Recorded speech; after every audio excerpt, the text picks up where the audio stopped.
पहले तो मैं बता दूं, ये अकूत संपत्ति की जो बात हो रही है, अकूत संपत्ति कहाँ मिला? क्या मुंबई में मिला, दिल्ली में मिला, पटना में मिला, मेट्रोपॉलिटन टाउन में मिला? कहाँ मिला?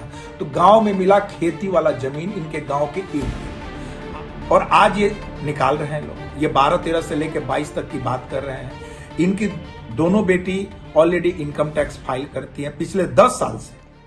नमस्कार, आप देख रहे हैं न्यूज फाउंडेशन और मैं हूं सांत्वना आपके साथ। जदयू के पूर्व राष्ट्रीय अध्यक्ष सह पूर्व केंद्रीय मंत्री आरसीपी सिंह पर उनकी ही पार्टी जदयू ने बेहद गंभीर आरोप लगाए हैं। आपको बताया कि आरसीपी सिंह के ऊपर पार्टी में रहते हुए अपने और अपने परिवार के नाम पर बेहिसाब संपत्ति बनाने का आरोप लगाया गया है। ये आरोप लगाया गया है कि साल 2013 से लेकर साल 2022 तक के बीच में आरसीपी सिंह ने अकूत संपत्ति अपने दोनों बेटियों और पत्नी के नाम पर बनाई है। इस बाबत जदयू के प्रदेश अध्यक्ष उमेश कुशवाहा ने आरसीपी सिंह को लेकर नोटिस जारी करते हुए उनसे जवाब भी मांगा है। और इसी कड़ी में अब जदयू के आरसीपी गुट के नेता कन्हैया कुमार का बयान सामने आया है, जहां पर उन्होंने पार्टी से यह सवाल पूछा है कि आखिरकार कैसी संपत्ति की आप बात कर रहे हैं। ये तो उन्होंने कहा कि जब इस जमीन को खरीदा गया था, टुकड़ों टुकड़ों में विभिन्न जगहों पर जमीन खरीदी गई थी, तब उसकी कीमत हजारों और लाखों में थी। और ये बेहद नॉर्मल सी बात है कि समय के साथ, साल बदलने के साथ इस जमीन की कीमत बढ़ती गई।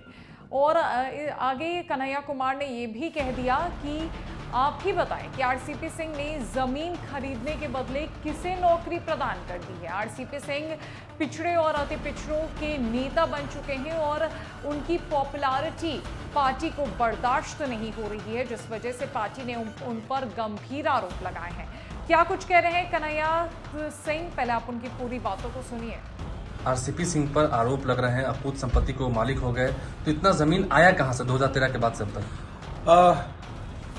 पहले तो मैं बता दूं, ये अकूत संपत्ति की जो बात हो रही है, अकूत संपत्ति कहाँ मिला? क्या मुंबई में मिला, दिल्ली में मिला, पटना में मिला, मेट्रोपॉलिटन टाउन में मिला? कहाँ मिला? तो गांव में मिला, खेती वाला जमीन इनके गांव के इर्द गिर्द। आप जान लीजिए कि इस जमीन की क्या कीमत है। इस जमीन की कीमत जब जिस समय लिए होंगे, हजार और लाखों रुपए बीघा था। और आज ये निकाल रहे हैं लोग, ये 12-13 से लेकर 22 तक की बात कर रहे हैं।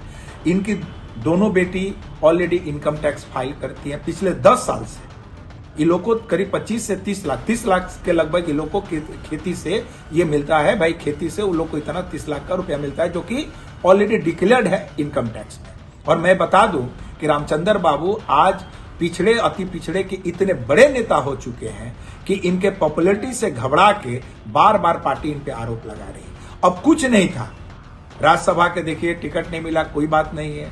जिस मकान में रहते थे, यहाँ किसी के दिए हुए मकान में उसको छीन लिया गया। आप मंत्री से इन्होंने इस्तीफा दे दिया, ये जाके अपना मुस्तफापुर बैठ गए। भ्रष्टाचार की बात हो रही है, भ्रष्टाचार का ये कहाँ भ्रष्टाचार? नीतीश कुमार की जीरो टॉलरेंस नीति की नहीं, आप बात सही कर रहे हैं। ये बताइए कि इन्होंने जमीन के बदले किसी को नौकरी दी क्या?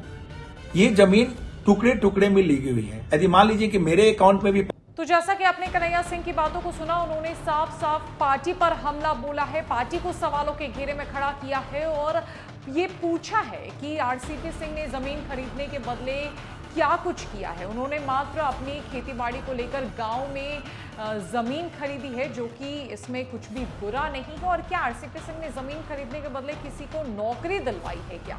वो अब नेता बन चुके हैं, समाज सेवी हैं, गरीबों के जो हैं वो मसीहा हैं। इतना ही नहीं, पिछड़े और अति पिछड़े लोगों के नेता बन चुके हैं, जिस वजह से पार्टी को अब उनसे दिक्कत होने लगी है।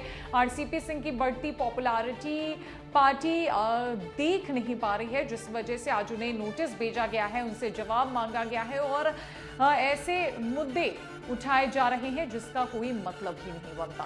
फिलहाल के लिए इस अपडेट में इतना ही। रखे अपडेट्स के लिए हमारे साथ बनी रही न्यूज फाउंडेशन में। नमस्कार।